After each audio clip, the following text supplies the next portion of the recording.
What up, what up? Today we have a different kind of video. I have a special guest with me. We're going to be answering questions about the OSCP, everything about the OSCP, the labs.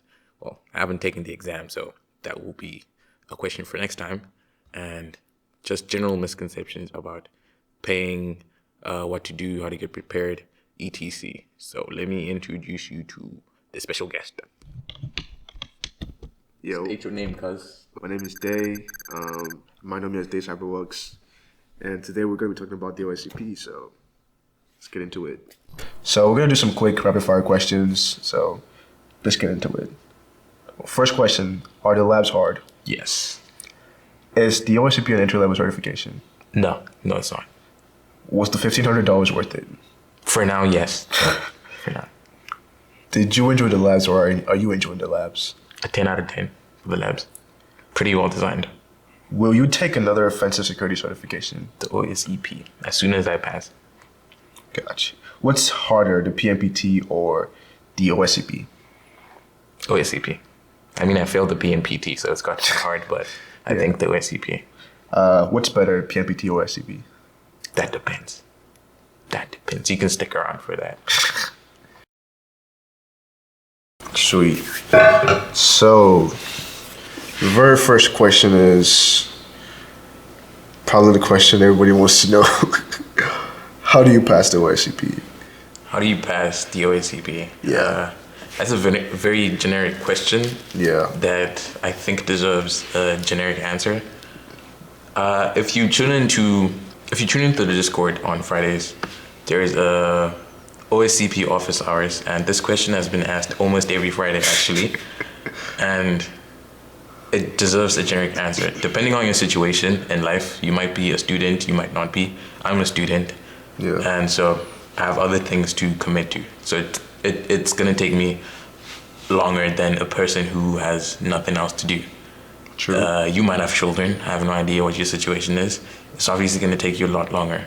So there isn't a generic answer, but however long it takes, so it be it. Just don't compare yourself to someone who might finish in like 4 or 5 months if it's been taking you a year or 2 years, maybe 3. That's the answer I would give personally to how long or how do I pass. How do you pass? Study, to be honest.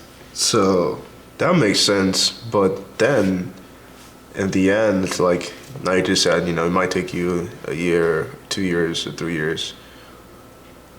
Given that time commitment, would it still be worth it at that time? If it's taking you a year, Yeah. probably not. Probably if it's taking you a year, it's probably not worth it. There's a lot of other things you could do in a year, and just commit a time. And if you can't complete it, maybe then you could come back at another time. But you can't keep extending the time you're gonna take. True. If it's gonna keep taking time, then move on to other projects. True.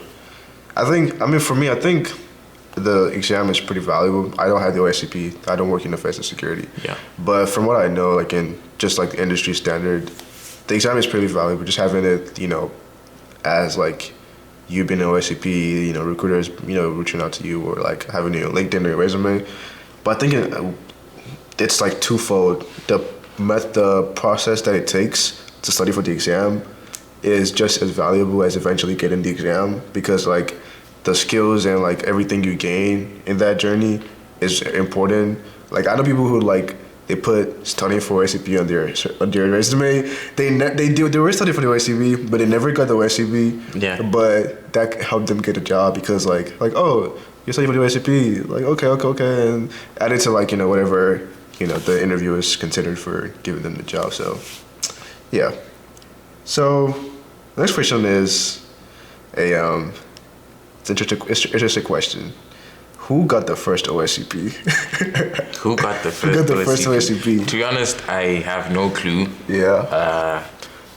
Probably, I have no clue. Who did? My bet is on Elliot Alderson. Mr. Robot? Mr. Robot, yeah. Mr. Robot. That's my bet. I think we can leave it at that. Mr. Robot has the first OSCP. He had the OSCP before the OSCP came out. That's really nice. Another question, which kind of relates back to the first question, is how hard is the OSCP? how hard is the OSCP? I think that depends on your level of experience. For me, I did the EJPT first, and then the PNPT, Right. and then now I'm working on the OSCP. How hard is it? It's pretty hard. I mean, at first you're gonna start off with machines that are easy. I mean, still it depends on your level of experience. I've done TriHack Me and Hack the Box for a while as well. Yeah. So at first I did machines and I thought they were easy, and then I reached a point whereby I couldn't like finish some machines, and it was just pretty difficult. And I had to reach out to some people for hints, which is fine. So, how hard is it? I mean, the labs are pretty hard. I'd give them a solid 7 out of 10, based off everything else I've done in the past. I'll give the labs a solid 7 out of 10. And the hardest machine in the labs that I haven't done still, I'd give it a 9 out of 10. So my next question would be, because I know people who have worked in the industry, but they failed their OSCP multiple times. Yeah. Right? They have experience working as pen testers. They've probably done like, you know, hundreds of engagements, but they failed the OSCP, you know, maybe first attempt or even multiple times.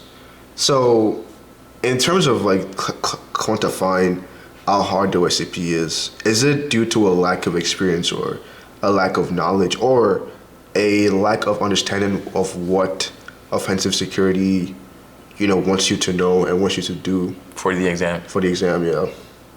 I think it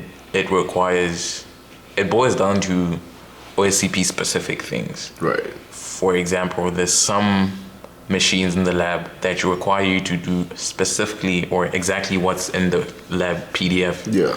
And if you try any other way, it doesn't work. Right. So it might boil down to OSCP or offensive security specific wants with regards to the exam. But like you said, there's a bunch of pen testers who have actually failed the exam. Yeah. And they have like 3, 4, 5 years of experience maybe. And so probably I could say some of those people probably skipped the learning materials for the OSCP because of the experience. True. And they were like, oh, I could do this, I have experience. But it really just boils down to what the offensive security team wants from you for specifically that exam.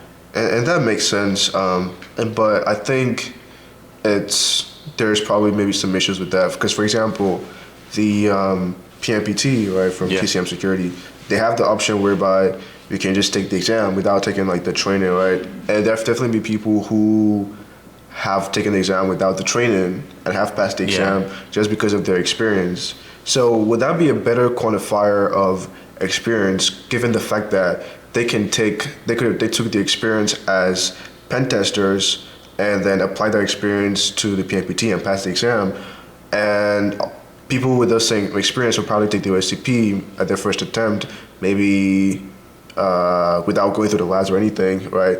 Just taking the experience as pen testers and would fail the exam. Like, would that give you a understanding of what quantifies your knowledge and your experience as a pen tester? I think that then boils down to why people think the OSCP is a CTF type machine. I mean, type exam. Yeah. It really is a CTF type exam at some point, but there are some realistic scenarios, of course. And if you want to compare the PNPT and the OSCP in terms of experience and what to bring to the exam, I think the PNPT is more people-based type exploitation.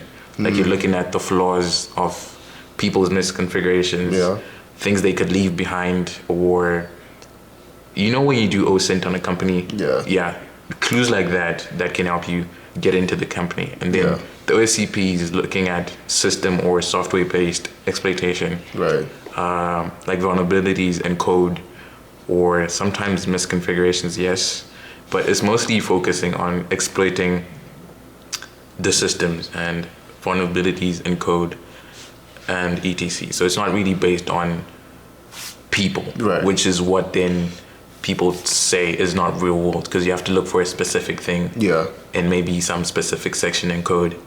And then with the PNPT, you're looking at everyday things that could go wrong in an organization. That definitely makes sense. And so, given your overview of like what the OSCP covers and then what the PNPT covers, then it would be safe to say that having both the OSCP and the PNPT would give you the perfect experience of like having a synergy between understanding how to manipulate, you know, how to compromise an organization based off realistic scenarios on how people are and stuff like that, and also how to exploit systems based off what vulnerabilities exist in those systems. Yeah, it really does give you that synergy.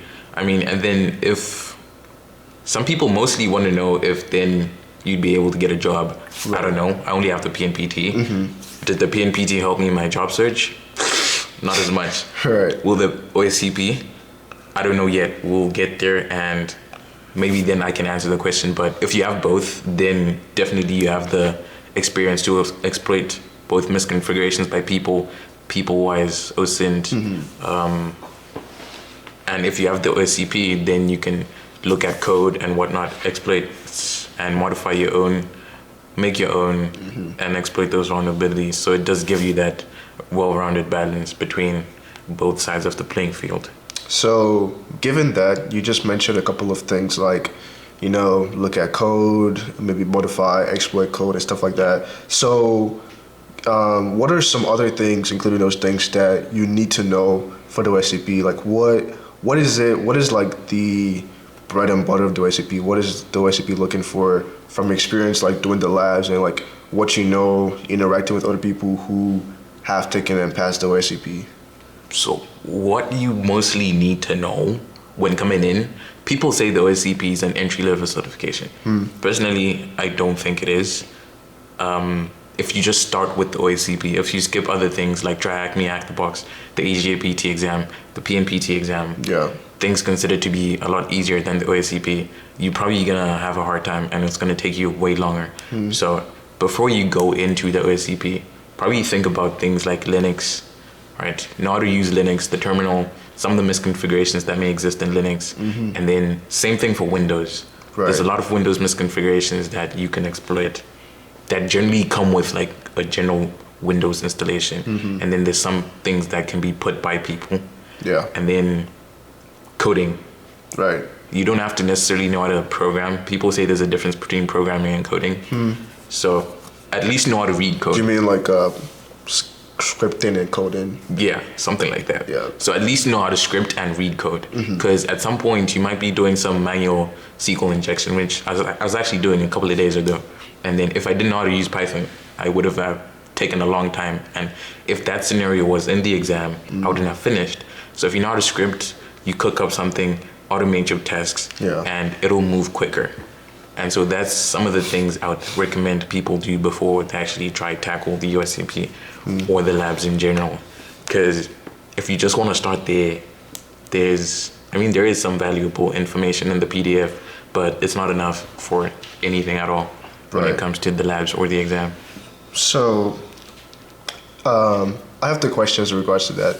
The first question is, regarding the PDF, right? You would imagine that, and you've said the OSCP is not an entry-level exam, granted, but you imagine that after paying, $1,500, right, for training and for a certification, given the resources that you have, they should be enough or just enough for you to take a pass exam, which is, kind of one of my grievances with the OSCP. Like I said, I've never taken the OSCP. From what I know, I've read a ton of write-ups about the OSCP, and I've interacted with people. A lot of people have the OSCP. I've watched a lot of videos because it's a very big certification. Everybody talks about it. Everybody knows about it. So, it's one of I think I would possibly consider taking in the future, nearest future or later future. But I would imagine that after paying $1,500 for training and all of that, right? Of course, it's left to me to study and apply those things. But I would imagine that at least 85 to 90% of what I need to take the exam should be in those resources, right? Whether it would be the PDF or the videos or the labs. I'm not saying like, they have to exactly be like the exam, but at least the training should give me enough to be able to like get into the exam and know what I'm doing. And the the other 10% or 15 or maybe even 20% would be me going out to do my own research to learn other things that would help me be better. So, like, what is your opinion on, paying that much amount of money, but probably not getting everything you need to, comfortably take the exam? Yeah. Or am I wrong about that? Well, in my opinion, I mean, I was complaining about the $1,499 you have to pay for the exam, but I think that encompasses, firstly, the name. It's a very big certification, like you said, everyone talks about it. And then secondly, you have 70 machines you can play with in the lab. 70 machines. 70 machines. So that's money on them. That costs a lot of money for like whatever cloud environment they're using, because they're constantly running. Right. If you want to revert, you just revert and it's working. So that also goes into that. And then whether it is justified to pay that much and then not have enough resources to take the exam, Right. I still don't think so. Okay. I don't think it is fair that it costs that much, and the training they give you probably isn't enough to help you pass. Right. I definitely agree with that. Now, the other thing though that might be like a counterpoint to, my argument on the training and, materials possibly not being enough is the fact that if you eventually pass, right, that $1,500 investment could times 10, right, can get maybe, what I'm trying to say is like that $1,500 investment could yield you a times 10 return on your investment. Maybe if you eventually get a pen testing job that pays you very well, because I know like pen testing jobs are like relatively difficult to get, but they tend to pay very well, either at the entry level or intermediate level, and they increase as they go higher. Yeah. So I think in that regards, it might be justifiable, given the sense that just by you having the knowledge and the certification, the paper, the credential, like you are able to get that position that would help you get 10 times the $1,500 investment that you made. Yeah, if you put it that way, then it is kind of justifiable. Right. Because then you're investing $1,500, and then at some point you're gonna get a job that's paying about maybe $150K a year, and you're not even thinking about the $1,500 anymore since you spent it at that time. Yeah. But yeah. Yeah, that makes sense. So you're going through the OSCP, right? You've done the EJPT, you've done the PIPT, you've passed both, and you've done videos on those. So, given that you have, that the PMPT and the EJPT, right? Why still go for the OSCP? Maybe why not try anything else? Maybe why not? Maybe one of the e-learning security certifications or any other certification. Why did you eventually choose to do the OSCP? What is your specific reason for it? So after I did the EJPT, that's when I was looking for the next certification I was going to do. I was probably going to stick to e-learning security. Right. And then I heard about the PMPT, and I was like, of course I'm going to do it. It's by TCM Security. Yeah. Then I did that. And then afterwards, I was looking to go back to e-learning security. I actually posted a poll. I'm like, what would you do? And most people voted that they would probably stick to e-learning security, right, and do like 3 certs with the 1,500, as compared to just doing the OSCP. So I looked at that, and then I bought a monthly subscription for e-learning security, right, to try out the material and the labs for the ECPPT. And the material was very boring and bland. It was outdated. You could tell it's from like 2017 or 2018. Yikes. And I fell asleep on most of the PDF readings, and I just couldn't handle that. And the labs, I couldn't even get to the labs. I have no idea what they look like, but I concluded that at some point I might come back, but I wasn't going to sit through that at the moment. And so I then looked at the the OSCP, and I paid $1,500, which was a lot. Yeah. But at some point, like I said, like you said, you might get a return on your investment if you pass, and then eventually get a job that pays you a lot more. Yeah. So my reasoning for going for the OSCP was that I'm trying to find the quickest way to learn what I want to learn, which is offensive security, and at least at some point land a role in offensive security, maybe pen testing or something like that. Right. So I concluded that that was the quickest way for me to get there. Cool. So, you've been, learning about cybersecurity, studying cybersecurity for what, like 2 years now? It's 2020, right? I'd say end of 2020. So, end of 2020. yeah. So like, we can Almost say 2 years, yeah. almost 2 years, right? So you've been through the motions of like Hack the Box, Try Hack Me. You've probably watched a ton of YouTube videos on cybersecurity, read a ton of blogs or labs, or you've seen a lot of things, right? In your learning process, probably interacted with other people, had conversations and stuff like that. But you eventually decided to stick with offensive security based off of like your track record so far, right? By doing the EJPT, right? Doing the PMPT, and now going after the OSCP. You've probably maybe had experience with maybe messing around with some defensive security labs or blue team related labs, or maybe had conversations with people who work in the defensive side like me. Yeah. And you kind of have a general understanding of what that side entails, but still, like, you're invested in offensive security, right? You're invested in the certifications, currently working your ACP, and also hoping to eventually get a pen testing job or a red team related role. So why did you choose offensive security? I mean, like, why did you choose like the field of offensive security? And then why have you stuck to offensive security so far? Like, why not defensive security or maybe something else? I mean, I know I've seen your videos on like Purple HTML Labs, right? Yeah. Stuff like that. But why have you specifically stuck to the offensive side of cybersecurity? Well, the first person I watched when I bumped into cybersecurity, I wanted to be a software developer or a software engineer at some point. Mm-hmm. And so I was just learning how to code. And then I bumped into a CTF by John Hammond, and he was hacking. So I was like, this is cool. I want to be a hacker. Right. And I started watching John Hammond, and then at some point I bumped into Hackersploit, which he does a lot of hacking, like his name is Hackersploit.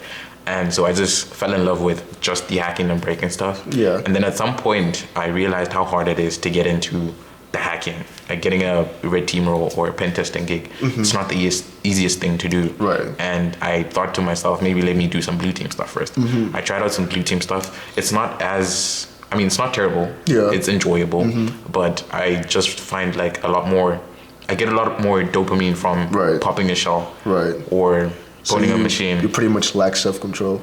No, I'm just messing with you. Yeah, you can say that. So I just find the hacking a lot more exciting. I mean, blue team stuff is exciting as well. Yeah. I actually want to get some blue team certifications, but the hacking is just a lot more exciting in my case. Yeah. And coming from like a software developer engineer background, looking at code and finding flaws in it, Right. it's great. I just like doing it. Right. That point definitely sounds intriguing.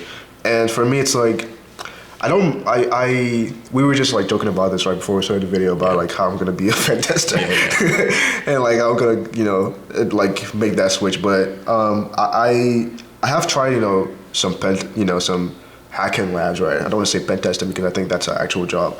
I've tried some hacking labs or stuff like that, Try Hack Me or whatever. And for me, like, those things just never, I guess at the point when I was learning them, they never stuck with me, like the defensive security stuff, right? Like maybe investigating logs or the security engineering parts, like, provisioning environments, designing environments, or securing those environments, like in from the engineering perspective. But definitely it makes sense that, certain things you derive certain like pleasure and certain, like as you said, that dopamine rush from like maybe popping the shell. Like for me, it'd be like maybe, catching like that, maybe the port number, like they used to like make a netcat connection, or like identifying a process that was malicious or something like that. So it definitely makes sense. I mean, I also think there's also the part of how deep you've got into something and how much time you've invested into it. Like for example, like I haven't invested as much time into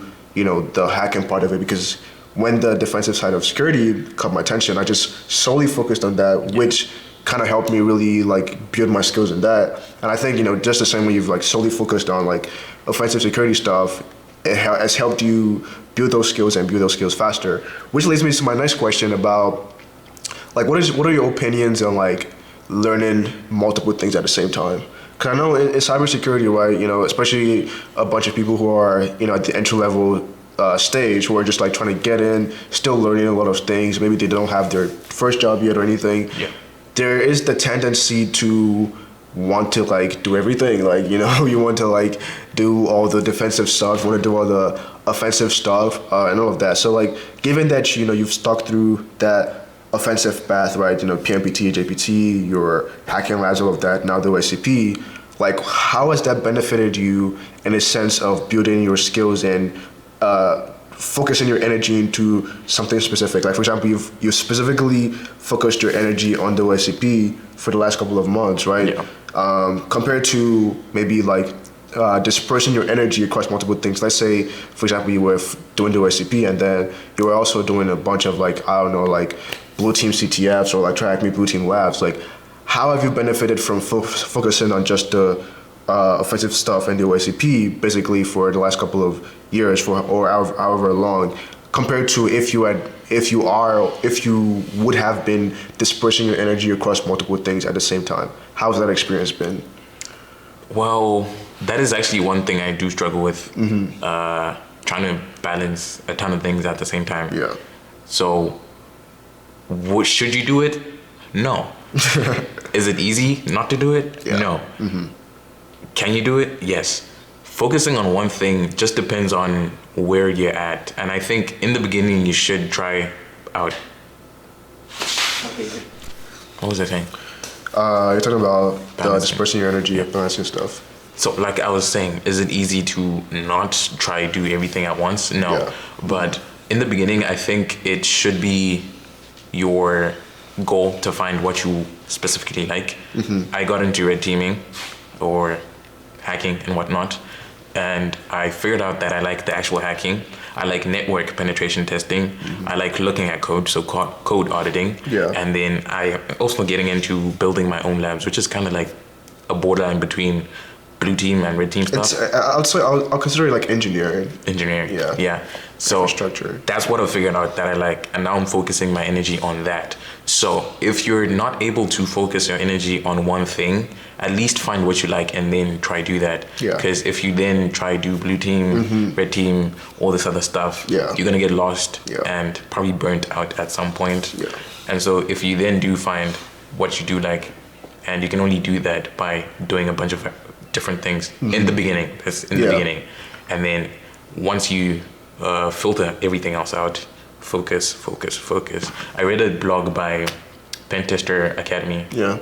Was it Pentester Academy? I think it was Pentester Lab. Okay. And he mentioned that if you focus on one thing, a team would rather have someone who's really strong at one thing Yes. and then borderline okay at everything else Yes. than have someone who can try balance everything Yes. else. Because then if you're good at one thing, someone else is going to be good at this and that, and then that balances the whole team. Yeah. But if you're struggling in every area and you have not one thing you can focus on, and people can rely on you for one specific thing, Yeah.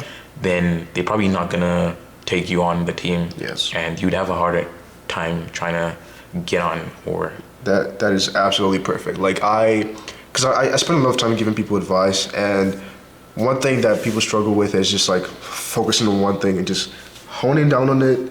Just like don't like without any distractions. And what I usually tell them is like, you're better off being really strong in one thing. Like somebody sees that, oh, you're really good at whatever this skill is, and they're like, okay.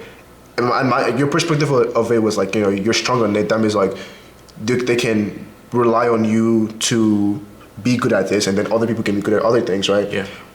Which is correct. My own other reason of it is that if they see that this person is really good at this, right? Even though they might not have this skill they need for our job that we're hiring them for, we can be confident in them that they can learn this skill because they've taken their time to be really good at this specific thing. And if they can get good at this thing, then over time, they can build up the skill that is required for this job, which means that, you know, from what they see in you being really good at that thing, they're confident that you can apply whatever tactics you use to get good at that thing to get good at whatever it is you need to be good at your job. So, and that's really, really great advice for people who are, you know, getting into the field, just really focusing on one thing. And, you know, making sure like they're strong in it, and then over time they can expand to other. And another horizons. thing is, when you're working on a team, you're not expected to do everything. That's true. It is a team for a reason. So if they can't rely on you to do one specific thing, Yeah, why would they need you? That's true. They wouldn't. So if they can rely on you, Day does the pen testing or the reporting, someone else does this, you do that. Yeah. And then that's how the team works. You can balance each other out. yeah. Well, that is the video, people. Just a quick discussion. Well, not quick, but just a discussion on just misconceptions and questions about the OSCP. If you've watched up to the end, appreciate it. And thank you to Dave for being here. You can peep his channel. I mean, I'm giving him a shout out, but he has more subscribers. But you can check out his channel if you're interested in blue team and cloud security stuff. Peace. See you. I always recommend. Oh, intro control. Exactly. Oh, yeah.